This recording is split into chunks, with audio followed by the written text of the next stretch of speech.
Hello बच्चों, स्वागत है आपका हिंदी निवास में। मैं पद्मलता। कैसे हो? आशा करती हूँ कि मैं जो रिवीजन सिलेबस आपसे शेयर कर रही हूँ शायद आपको पसंद आ रहा होगा और वो आपको एग्ज़ाम के लिए बहुत ही उपयोगी है। तो ज़्यादा से ज़्यादा जो आपके दोस्त हैं जो अभी एग्ज़ाम लिखने वाले हैं उनसे ज़रूर शेयर कीजिएगा। और जिन्होंने अभी तक मेरे चैनल को सब्सक्राइब नहीं किया है, सब्सक्राइब कीजिए और ज़्यादा से ज़्यादा इन वीडियोस को शेयर कीजिए।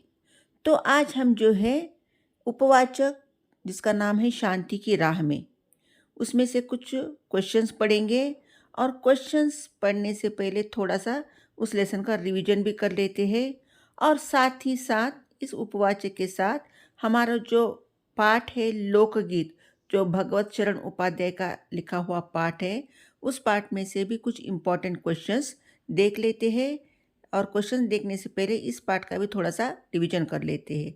तो चलो पहले शांति की राह में देख लेते हैं। शांति किसे कहते हैं? What is the meaning of shanti? शांति का मतलब ये नहीं कि केवल चुपचाप रहो, मौन रहो।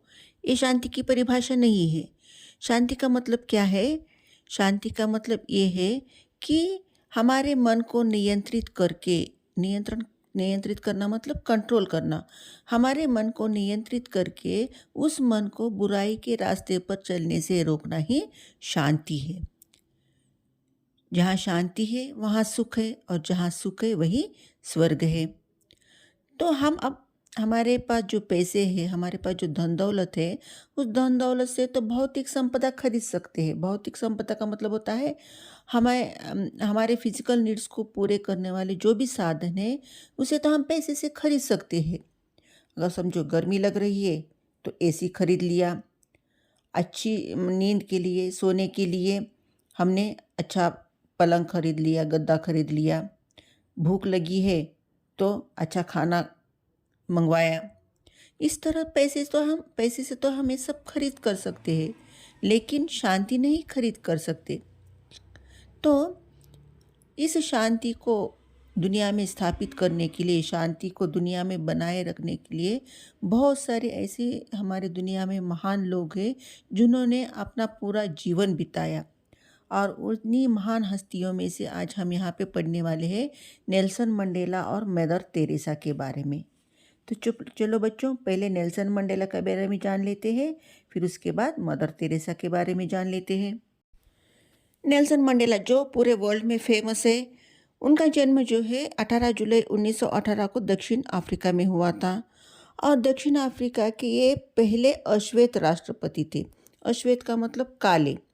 उस ज़माने में काले गोरे का बहुत भेद किया जाता था, तो काले लोगों को जो है इतनी इज्जत नहीं होती थी। आप लोगों को याद होगा जब महात्मा गांधी दक्षिण अफ्रीका गए थे तो उन्होंने जब गाड़ी में फर्स्ट क्लास कंपार्टमेंट में चढ़ना चाहा था, वहाँ के गोरे लोगों ने उन्हें अश्वेत होने के कारण, काले होने के कारण जो है महात्मा गांधी को वहाँ उस प्रथम श्रेणी के डिब्बे में चढ़ने से मना कर दिया था। तो इस तरह का भेदभाव बहुत होता था और इसी रंग भेद का विरोध करने के कारण नेल्सन मंडेला जी को जो है 27 साल रॉबिन द्वीप के कारागार में बिताना पड़ा और फिर वहाँ से वे छूटने के बाद पहले अश्वेत राष्ट्रपति बने। जिस तरह हम हमारे भारत देश में महात्मा गांधी को बापूजी कहकर बुलाते हैं, उसी तरह दक्षिण अफ्रीका के लोग जो है नेल्सन मंडेला को मदीबा कहकर बुलाते हैं। मदीबा जो शब्द है बुजुर्गों के लिए सम्मान सूचक शब्द है। तो उन्हें जो है अब तक 250 से भी अधिक राष्ट्रीय व अंतर्राष्ट्रीय पुरस्कारों से उन्हें सम्मानित किया गया। 1993 में उन्हें नोबेल शांति पुरस्कार, भारत रत्न पुरस्कार, 2008 में गांधी शांति पुरस्कार इत्यादि पुरस्कार उन्हें मिले और 23 नवंबर 2013 में उनका देहांत हुआ। ये था नेल्सन मंडेला जी के बारे में थोड़ी बहुत जानकारी। तो अब चलो बच्चों, मदर तेरेसा के बारे में भी जान लेते हैं। मदर तेरेसा को पूरा विश्व जानता है। शांति, करुणा, प्रेम, वात्सल्य का पर्याय है मदर तेरेसा। उनका पूरा नाम जो था आग्नेस गोंकशे बोजशियू तेरेसा था। उनका जन्म 26 अगस्त 1910 को यूगोस्लोविया में हुआ। ये मूल की तो थी युगोस्लाविया की, लेकिन बहुत ही कम उम्र में ही वे भारत आ गई और तब से लेकर उनके देहांत तक उन्होंने मतलब वे भारत में ही रही। उन्होंने हमारा इंडिया का सिटीजनशिप स्वीकार कर लिया। पहले तो वह जब भारत आई तो अध्यापिका के रूप में काम किया, लेकिन उनका जो सपना था वह सपना था अनाथों, गरीबों और रोगियों की सेवा करना। इसीलिए उन्होंने 1950 में कोलकाता में मिशनरीज ऑफ चैरिटी स्थापना की और उसी स्थापित संस्था को हम निर्मल हृदय के नाम से जानते हैं। तब से वह जो है उस चैरिटी द्वारा जो है बहुत सारे अनाथों की, रोगियों की, गरीबों की उन्होंने सेवा की और 1970 तक तो वे गरीबों और असहायों के लिए अपने मानवीय कार्यों के लिए बहुत ही प्रसिद्ध हुई। 1979 को उन्हें जो है नोबेल पुरस्कार मिला और 1980 को उन्हें भारत रत्न पुरस्कार मिला। और उन्होंने कथनी से ज़्यादा करने को महत्व दिया, इसलिए वे हमेशा यह कहा करती थी कि प्रार्थना करने वाले होठों से सहायता करने वाले हाथ कहीं अच्छे हैं। आज वे हमारे बीच नहीं है, लेकिन उनके जो विचार है, उनके जो महान कार्य है, वे आज भी उन्हें जीवित रखते हैं। 5 सितंबर 1997 में उनका स्वर्गवास हुआ। तो चलो क्वेश्चन देख लेते हैं बच्चों। शांति की परिभाषा क्या हो सकती है, अपने शब्दों में बताइए। या सभी पीड़ाओं को मिटाने का एकमात्र साधन है शांति, इस पर अपने विचार बताइए। इस तरह आपको क्वेश्चन पूछा जाएगा, तो आंसर देख लीजिए। यदि हमारे पास दुनिया का सारा वैभव और सुख साधन उपलब्ध है परंतु शांति नहीं है, तो वैसे सुख साधन व्यर्थ है। संसार में मानव द्वारा जितने भी कार्य किए जा रहे हैं, सबका एक ही उद्देश्य है, शांति। शांति का केवल यह अर्थ नहीं कि मुख से चुप रहे, अपितु मन को नियंत्रित कर उसे बुराई के रास्ते पर चलने से रोकना ही वास्तविक शांति है। इसलिए जहाँ शांति है वहाँ सुख है, जहाँ सुख है वहीं स्वर्ग है, जहाँ स्वर्ग है वहीं दुनिया का श्रेष्ठ स्थान है। युद्ध, दुख, लालच और सभी पीड़ाओं को मिटाने का एकमात्र साधन है शांति। धन दौलत से भौतिक संपदा खरीद कर सकते हैं, किंतु शांति नहीं। अगला सवाल देखिए बच्चों। ये सवाल प्रीवियस एग्जाम में भी पूछा गया था। मदर तेरेसा ने अपने जीवन में क्या सिद्ध कर दिखाया? आंसर देखिए। मदर तेरेसा प्रेम, शांति, करुणा, वात्सल्य का पर्याय रूप है। आप युगोस्लोविया मूल की थी। सेवा की भावना में रत होकर भारत की नागरिकता स्वीकार कर ली। प्रारंभ में उन्होंने अध्यापिका के रूप में काम आरंभ किया। वे अनाथों, गरीबों और रोगियों की सेवा करना चाहती थी। उन्होंने कोलकाता में 1950 में मिशनरीज ऑफ चैरिटी की स्थापना की। उनके द्वारा स्थापित संस्था को निर्मल हृदय के नाम से जाना जाता है। उन्होंने अपना सारा जीवन गरीब, अनाथ और बीमार लोगों की सेवा में लगा दिया। इस प्रकार उन्होंने यह सिद्ध कर दिया कि मानवता, त्याग, सेवा और सहायता ही जीवन की परमावधि है। इस उपवाचक का आखिरी प्रश्न देख लीजिए बच्चों। नेल्सन मंडेला के जीवन से हमें क्या संदेश मिलता है? जवाब देखिए। न्याय, समानता और सम्मान के लिए किए जाने वाले संघर्ष के प्रतीक नेल्सन मंडेला का व्यक्तित्व हमारे लिए प्रेरणादायक है। उनका बलिदान इतना ज़बरदस्त था कि वे जगह जगह मानवीय प्रगति के लिए लोगों को जो भी वे कर सके करने की प्रेरणा देते थे। हमारी दुनिया को अक्सर जो असहायता और निराशा घेर लेती, उसके बिल्कुल विपरीत उनके जीवन की कहानी है। इस प्रकार उनके जीवन से अन्याय, रंगभेद के विरुद्ध आवाज़ उठाने, संघर्ष से लड़ने, अहिंसा, शांति, सेवा भाव, भाईचारे का संदेश मिलता है। तो चलो बच्चों, अभी लोकगीत के बारे में जान लेते हैं। थोड़ा लेसन रिवाइज करने के बाद उसमें से कुछ महत्वपूर्ण प्रश्न पढ़ लेते हैं। तो लोकगीत जो है, लोकगीत पाठ की जो विधा है वह है निबंध। तो यह भगवत चरण उपाध्याय का लिखा हुआ पाठ है। तो लोकगीत, जिसे हम तेलुगु में जानपद गेयालु अंटामु। अगर हमारे जीवन में संगीत नहीं है तो हमारा जीवन जो है बहुत ही नीरस हो जाता है। हमारे संस्कृति में लोकगीत और संगीत का अटूट संबंध है। मनोरंजन की दुनिया में आज भी लोकगीतों का महत्वपूर्ण स्थान है। तो अब प्रस्तुत इस पाठ में जो है भारतीय लोकगीतों का वर्णन बहुत ही सुंदर ढंग से किया गया है। किस प्रांत में किस तरह के लोकगीत गाए जाते हैं, लोकगीत गाने के लिए किस तरह के इंस्ट्रूमेंट की ज़रूरत होती है, इसके बारे में बताया है। ज़्यादातर लोकगीत गाने के लिए बहुत बड़े इंस्ट्रूमेंट्स की ज़रूरत नहीं होती।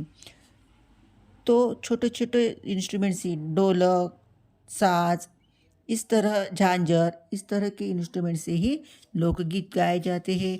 और लोकगीत जो है स्त्रियां किस तरह गाती है इसके बारे में इस पाठ में बताया है। और लोकगीतों की रचना जो है गाँवों में होती है, और इन लोकगीतों की रचना में पुरुषों का जितना महत्वपूर्ण स्थान है, स्त्रियों का भी है। स्त्रियां भी खुद लोकगीत रचती है और उसे नाचते हुए गाती है। तो चलो क्वेश्चंस देख लेते हैं। लोकगीत किन किन अवसरों पर गाए जाते हैं? आंसर लिखने से पहले आपको पहला पाठ का नाम लिखना है, लेखक का नाम लिखना है, फिर आंसर शुरू करना है। तो आंसर देख लीजिए। लोकगीत त्योहारों और विशेष अवसरों पर गाए जाते हैं। त्योहारों पर नदियों में नहाते समय के, नहाने जाते हुए राह में, विवाह के, मटकोर, जौनार के, संबंधियों के लिए प्रेमयुक्त गाली के, जन्म आदि सभी अवसरों के अलग अलग गीत लोकगीतों के रूप में गाए जाते हैं। मटकोर का मतलब होता है शादी की पहले की एक सांप्रदाय होता है। स्त्रियां जो है गाना गाते हुए गांव के बाहर जाकर मटकी में, यानी मिट्टी का जो बर्तन होता है जिसे हम मटकी कहते हैं, उसमें जो है मिट्टी लेकर आती है जिसे मटकोड़ कहते हैं। और जौनार, जौनार का मतलब होता है बहुत सारे लोगों को बुलाकर जो भोजन खिलाया जाता है उसे जौनार कहते हैं, जिसे हम आम भाषा में दावत भी कहते हैं। अगला सवाल देखिए बच्चों, लोकगीत और शास्त्रीय संगीत में क्या अंतर है?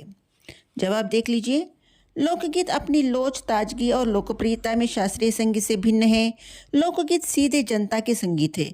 लोकगीत घर, गांव और नगर की जनता के गीत है। त्योहारों और विशेष अवसरों पर ये गाए जाते हैं। इनके अलावा शास्त्रीय संगीत के लिए तो कई साधनों की ज़रूरत होती है। शास्त्रीय संगीत के लिए साधना की भी ज़रूरत होती है। नेक्स्ट क्वेश्चन पढ़ते हैं। मनोरंजन की दुनिया में लोकगीत का महत्वपूर्ण स्थान है, साबित कीजिए। आंसर देख लीजिए बच्चों। मनोरंजन की दुनिया में लोकगीतों का महत्वपूर्ण स्थान है, इस विषय में कोई अतिशयोक्ति नहीं है। हमारी संस्कृति में लोकगीत और संगीत का अटूट संबंध है। गीत संगीत के बिना हमारे मन रसा से नीरस हो जाता है। लोकगीत जो है वे घर, गांव और जनता के गीत है। त्योहारों और विशेष अवसरों पर ये गाए जाते हैं। इनके लिए कोई साधना तथा साधन की जरूरत नहीं होती। ये बड़े आह्लाददायक और आनंददायक होते हैं। त्योहारों पर नदियों के नहाते समय, नहाते जाते हुए राह के, विवाह के, मटकोर, जौनार के, संबंधियों के प्रेमयुक्त गाली के, जन्म आदि सभी अवसरों पर एक गीत गाए जाते हैं। लोकगीत के बारे में आप क्या जानते हैं? जवाब देख लीजिए। लोकगीत गांव व देहातों में गाए जाने वाले गीत हैं। विभिन्न अवसरों पर, तीज त्योहारों, जन्म, विवाह के अवसरों पर गाए जाते हैं। ये मार्मिक और हृदयस्पर्शी होते हैं। गांव या क्षेत्रीय बोलियों में गाए जाते हैं। इनका संबंध देहात की जनता से होता है। बाजों की मदद के बिना ही साधारण ढोलक, झांझ आदि की मदद से गाए जाते हैं। चलो बच्चों, अगला सवाल देख लेते हैं।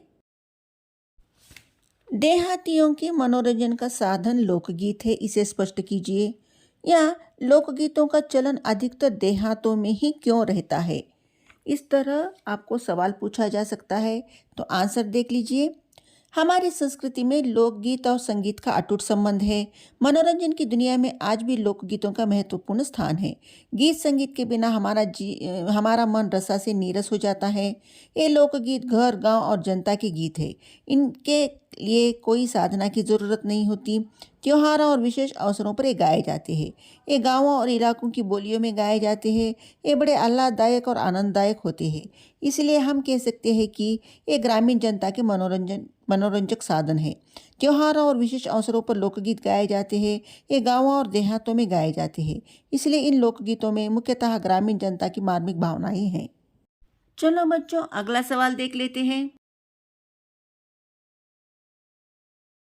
गरबा के बारे में आप क्या जानते हैं? आंसर देख लीजिए। गुजरात का एक प्रकार का दलीय गायन गरबा है, जिसे विशेष विधि से घेरे में घूम घूम कर औरतें गाती हैं। साथ ही लड़कियां भी ढोल बजाती है, जो बाजे का काम करती है। इसमें नाच गान साथ साथ चलते हैं। वस्तुतः यह नाच ही है। सभी प्रांतों में यह लोकप्रिय हो चला है। इसी प्रकार होली के अवसर पर ब्रज में रसिया चलता है, जिसे दल में लोग गाते हैं, स्त्रियां विशेष तौर पर। बच्चों, इस पाठ का एक दीर्घ प्रश्न भी देख लेते हैं। यह सवाल प्रीवियस एग्जाम में भी पूछा गया था। तो सवाल देखिए, लोकगीतों का संबंध विशेषतः स्त्रियों से है, इस कथन का विश्लेषण कीजिए। आंसर देखिए, अनंत संख्या अपने देश में स्त्रियों के गीतों की है, ये भी लोकगीत है। इन गीतों का संबंध विशेषता स्त्री से है। एक विशेष बात यह है कि नारियों के गाने साधारणतः अकेले नहीं गाए जाते हैं, दल बांधकर गाए जाते हैं।